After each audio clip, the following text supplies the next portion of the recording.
Getting to Guam from San Francisco. If you are following, watching, reading up on this information to get to Nikki's wedding, please enjoy. It took me a lot of time to kind of gather all this information, and I hope it helps. And if it does help, please come and say hi to me at the wedding. Let's talk travel. All right. So what I did here, if you didn't watch the first video, essentially in the first video, I went ahead and collected the information to see how much it would cost in points and miles. But, what you don't want to do is just not compare the cash prices, because at the end of the day, points and miles have a currency value, right? For Chase Ultimate Rewards, you can cash out your points at 1 cent per point. And so if you're paying 70,000 points, that's actually worth $700 in cash. And some people value their points a little bit more than 1 cent per point. For me personally, if I'm not getting at least 2 cents per point out of my Chase Ultimate Rewards, I'm not going to use it. This is why I like to take all of the cash prices, anything above row right here, is going to be a cash price, and compare them with the point prices, anything under this row right here.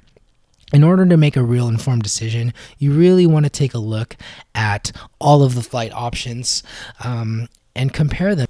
So these are some of the things that you want to look at. I went ahead and inputted some of the dates that work for me, and hopefully would work for you. If you are really trying to find the cheapest flight, you're going to have to leave on Sunday, December 13. If you leave on Sunday, December 14 right now, all of those flights will get in too late for the wedding, unless you want to pay over $2,000. And so these are your options. The first option is to fly using Japan Airlines. That's going to take you from San Francisco to Narita to Manila, and that's going to cost $929 round trip. So from Manila to Narita to San Francisco, you have a couple of options. To get to Guam, you're going to fly from Manila to Guam on Philippine Airlines, and that you can either leave on a really late flight on 12:15 and come back either on the 17th or the 18th. Also, one thing to note is that if the row has a highlight over it, this one is highlighted yellow, then that means that is going to Guam, en route to Guam. So even though it's going en route to Manila, that is your en route to Guam part, and so that's why it's highlighted. If it's not highlighted, that means you're on your way home.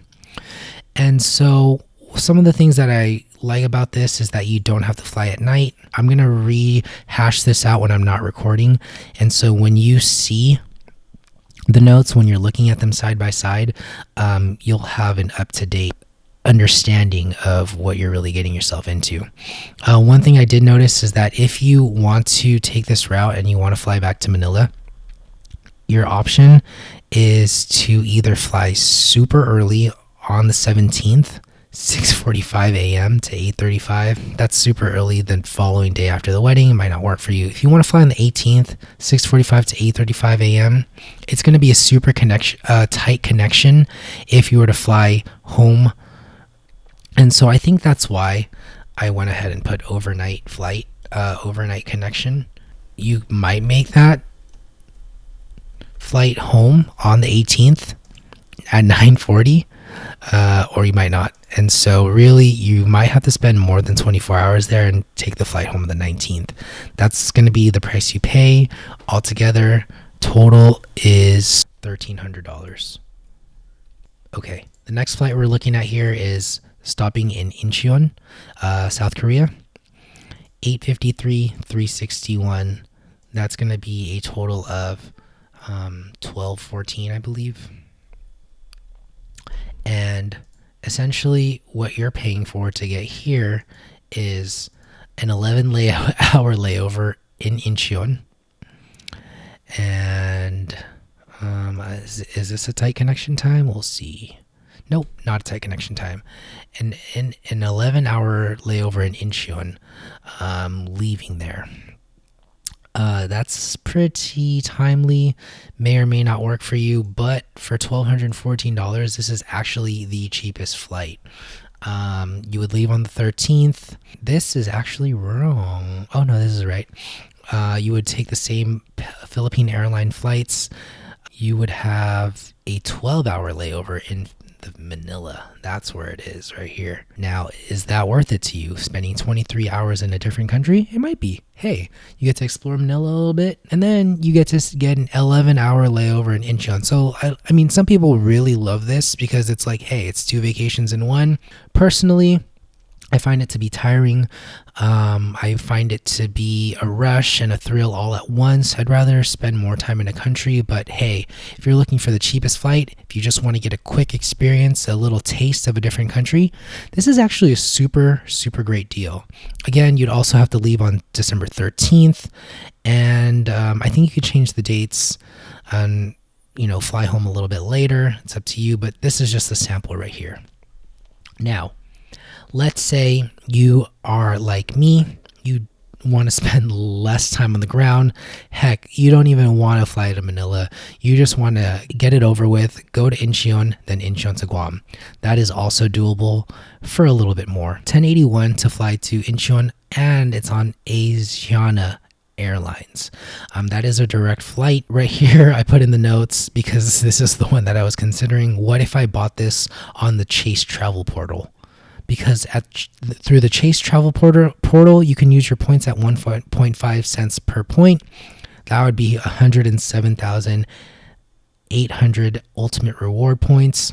That's a lot. That's a lot of points. 1081 on the way home, ICN to SF.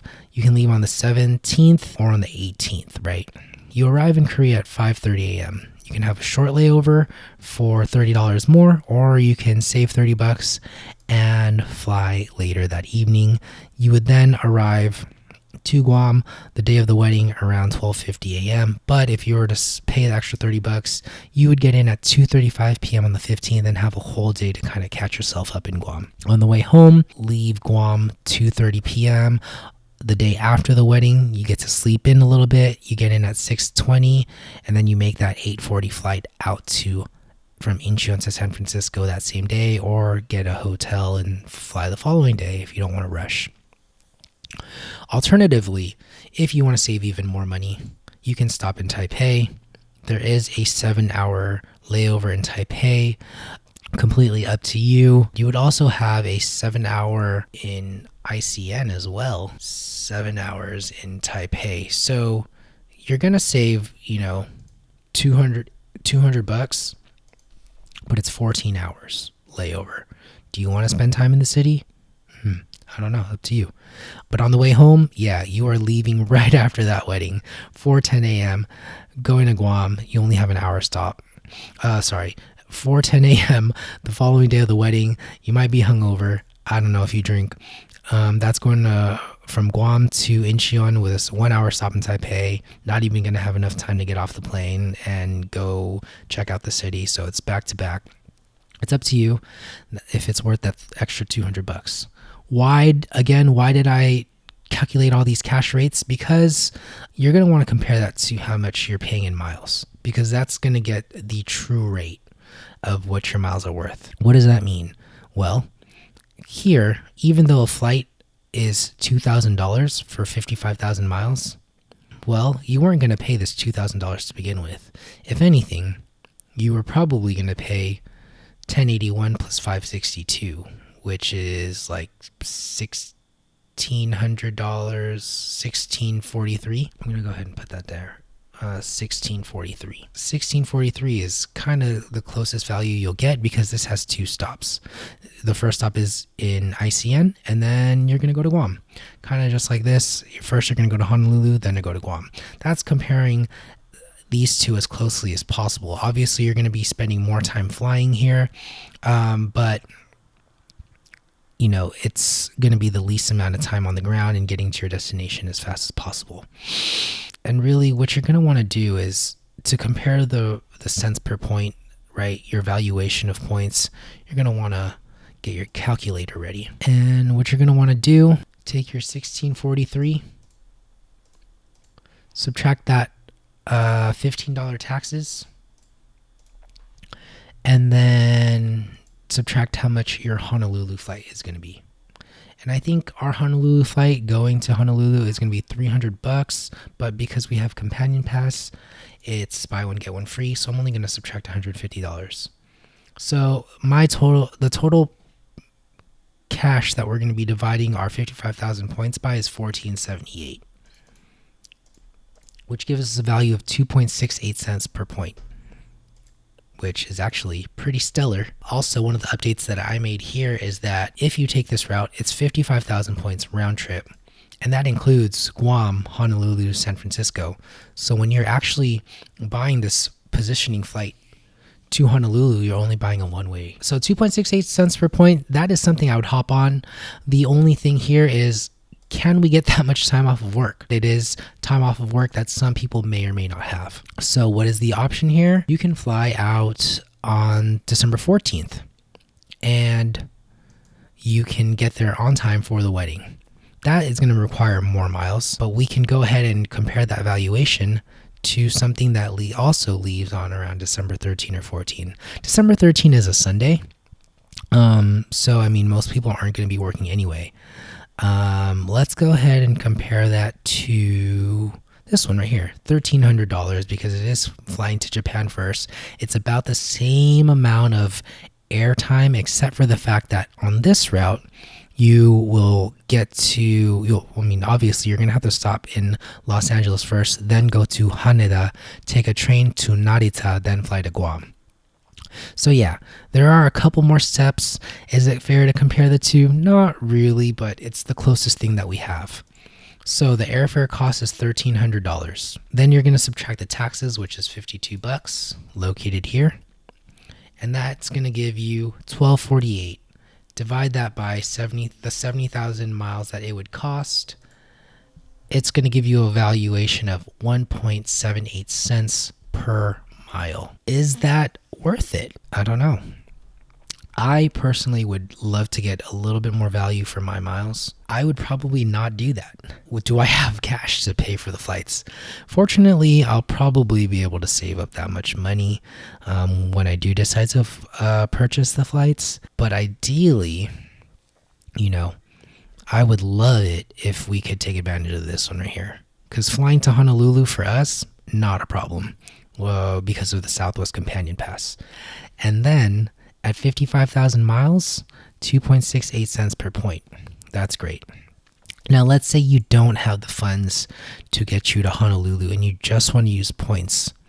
You can also, aside from flying on 1214, you can also fly on 1210, right? It's 70,000 points. You want to get to Guam a little bit earlier. You don't want to have to pay for the Honolulu flight. Boom. 70,000 points, $52 per person to Los Angeles first, then to Haneda, then to Narita, then to Guam, right? And so that's one of your options.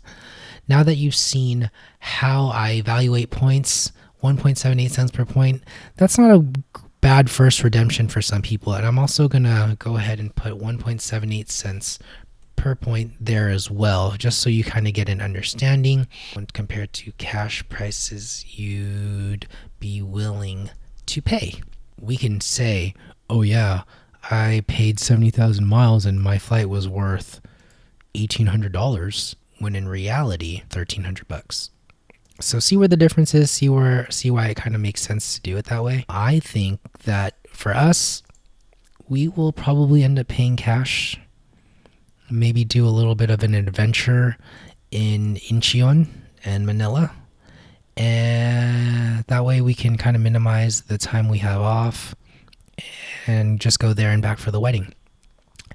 If our lives change and we don't need to go to work, then boom, we're going to fly this route. Let me know if you have any questions. I hope this was helpful. And if you need a little bit more of an explanation, you can hit us up on our email, easycouplestravel@gmail.com, Instagram, Forever Mooners, MOONERS, or drop a comment in the comment section on the blog. Thanks for your time, y'all. I hope you enjoy this. Bye-bye.